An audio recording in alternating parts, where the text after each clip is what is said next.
Assalamualaikum warahmatullahi wabarakatuh. Siswa-siswi sekalian, sebelum kita melanjutkan pelajaran Al-Quran Hadis yang kelima kali, mari kita berdoa bersama-sama. A'udzubillahi minasyaitonirrajim. Bismillahirrahmanirrahim. Raditu billahi rabba wa bil islami dina wa bi muhammadin nabiyya wa rasula warzuqni fahman kamila. Amin. Pada kali ini kita mempelajari Al-Quran Hadis lanjutan kemarin, minggu kemarin, yaitu yang berkenaan dengan infak dan sedekah. Mari berinfak dan bersedekah. Kita pelajari Al-Quran surah Al-Fajr, surah ke-89 ayat 15 sampai 18, dan juga surah Al-Baqarah surah kedua ayat 254 dan 261. Sungguh beruntung orang-orang yang diberi rezeki berlimpah oleh Allah Subhanahu wa Ta'ala. Namun demikian perlu disadari bahwa rezeki adalah amanah dari Allah Subhanahu wa Ta'ala yang harus dikelola dan digunakan sesuai ketentuannya. Rezeki yang kita miliki bukanlah utuh menjadi hak milik pribadi, tetapi di dalamnya ada hak-hak orang lain yang harus kita berikan kepadanya.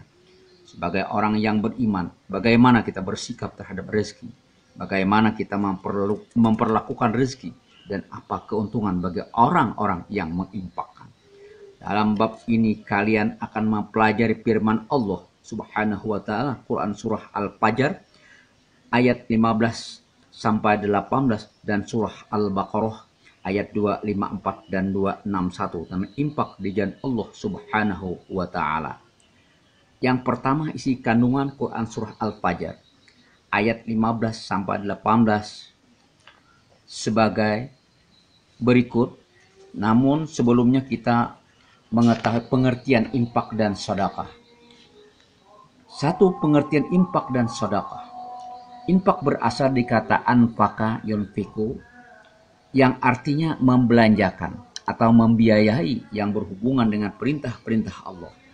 Menurut Kamus Besar Bahasa Indonesia, infak adalah pemberian, sumbangan harta dan sebagainya selain zakat wajib untuk kebaikan.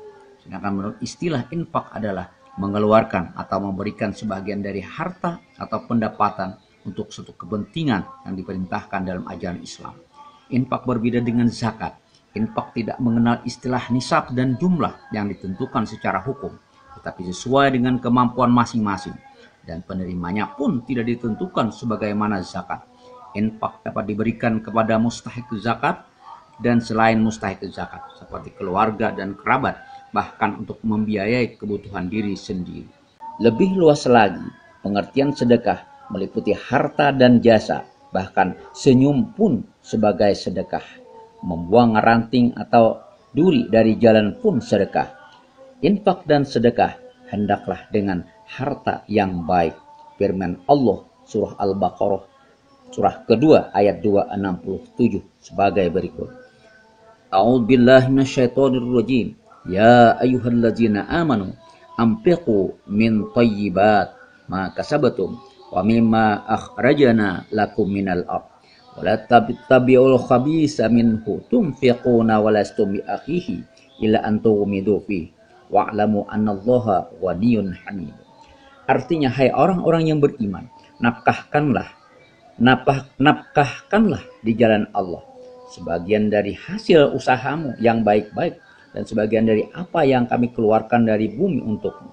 Dan janganlah kamu memilih yang buruk-buruk lalu kamu menafkahkan daripadanya, padahal kamu sendiri tidak mau mengambilnya, melainkan dengan memicingkan mata terhadapnya. Dan ketahuilah sesungguhnya Allah Maha Kaya lagi Maha Terpuji. Lalu kepada siapa kita memberikan infak dan bersedekah?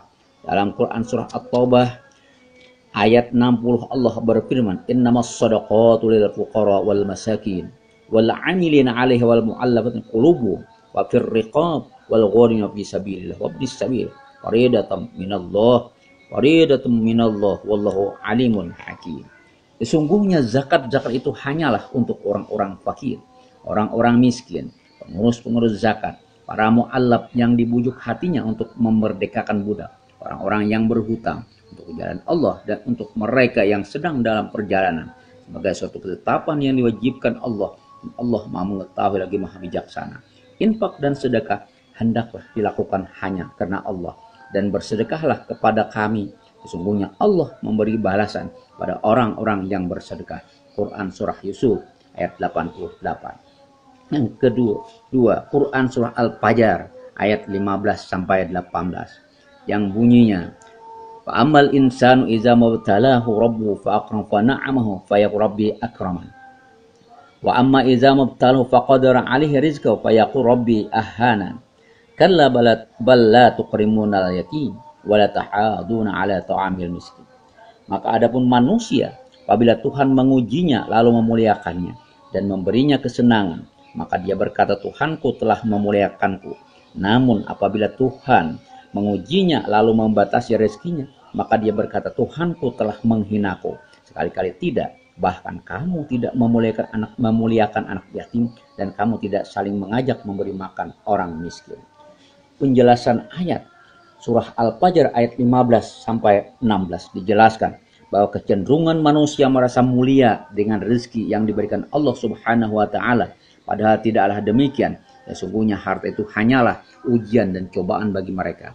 Dan begitu pula sebaliknya, jika mereka diberi kesempitan rezeki, mereka menganggap Allah Subhanahu menghina mereka, padahal tidak demikian. Sungguhnya Allah memberi rezeki kepada siapapun yang disukainya dan tidak disukainya. Begitu pula Allah Subhanahu wa taala menyempitkan rezeki pada siapapun yang disukainya dan tidak disukainya.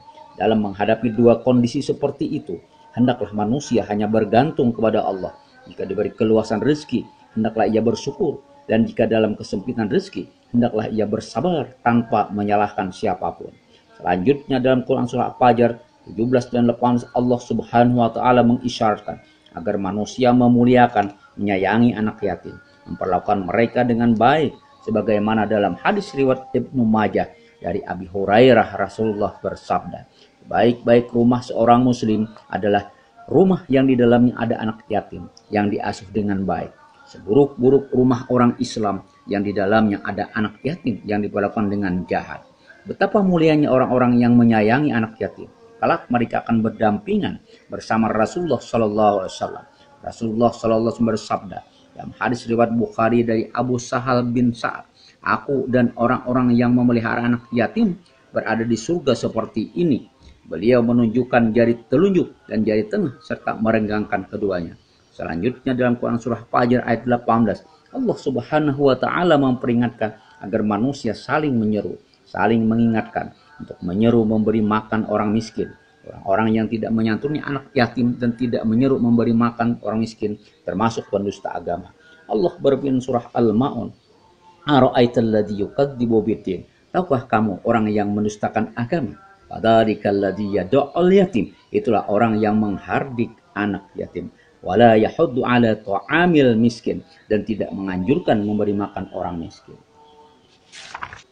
Al-Quran surah Al-Baqarah ayat 254 sebagai berikut. Ya ayyuhalladzina amanu anfiqu mimma razaqnakum min qabli ayyatiya yaumul la bay'un fihi wala khullah wala syafa'ah wal kafirun humuz zalimun. Wahai orang-orang yang beriman, infakkanlah sebagian dari rezeki yang telah kami berikan kepadamu sebelum datang hari ketika tidak ada lagi jual beli, tidak ada lagi persahabatan, dan tidak ada lagi syafaat. Orang-orang kafir itulah orang yang zalim.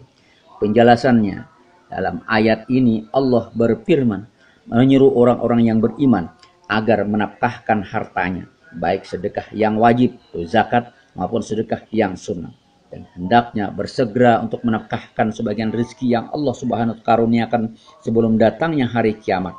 Karena setelah kiamat tiba, maka seseorang tidak dapat menebus dirinya dengan harta apapun. Pada saat itu tidak ada pertolongan dari sahabat dan kerabat, bahkan keturunan pun tak ada yang peduli lagi. Sebagaimana firman Allah dan surah Al-Mu'minun, faiza nufikha bis-sur wala ansaba bainahum yauma idz wala yatasaalun. Apabila sangkakala ditiup, maka tidak ada lagi pertalian nasab di antara mereka pada hari itu, dan tidak ada pula mereka saling bertanya. Kita perhatikan surah Al-Baqarah selanjutnya, yaitu 261, yang berbunyi, masalul ladzina yunfiquna amwalahum fi sabilillah kamasali habbatin ambatat sab'a sanabil fi kulli summatin mi'atu habbah wallahu yudha'ifu liman yasha wallahu wasi'un alim. Perumpamaan orang-orang yang menafkahkan hartanya di jalan Allah seperti sebutir biji yang menumbuhkan 7 tangkai. Ada setiap tangkai ada 100 biji. Allah melipat gandakan bagi siapa yang dia kehendaki, dan Allah maha luas, maha mengetahui. Dalam Al-Quran surah Al-Baqarah surah kedua ayat 261, Allah subhanahu wa ta'ala menjelaskan bahwa meninfakkan harta dengan ikhlas dalam ketaatan kepada Allah akan dilipat gandakan pahalanya sampai 700 kali lipat. Walaupun asbabun nuzul ayat ini berhubungan dengan kedermawanan sahabat Nabi Muhammad sallallahu alaihi wasallam, yaitu Utsman bin Affan dan Abdurrahman bin Auf. Keduanya menyumbangkan harta mereka ketika perang Tabuk. Namun secara umum ayat ini mendorong agar manusia gemar berinfak dan sedekah tanpa dibatasi oleh kondisi dan keadaan. Demikian pelajaran kali ini bisa kita sampaikan dari surah Al-Fajr dan surah Al-Baqarah agar bisa kita hayati, kita terjemahkan, dan kita amalkan dalam kehidupan sehari-hari. Wabillahi taufiq wal hidayah. Assalamualaikum warahmatullahi wabarakatuh.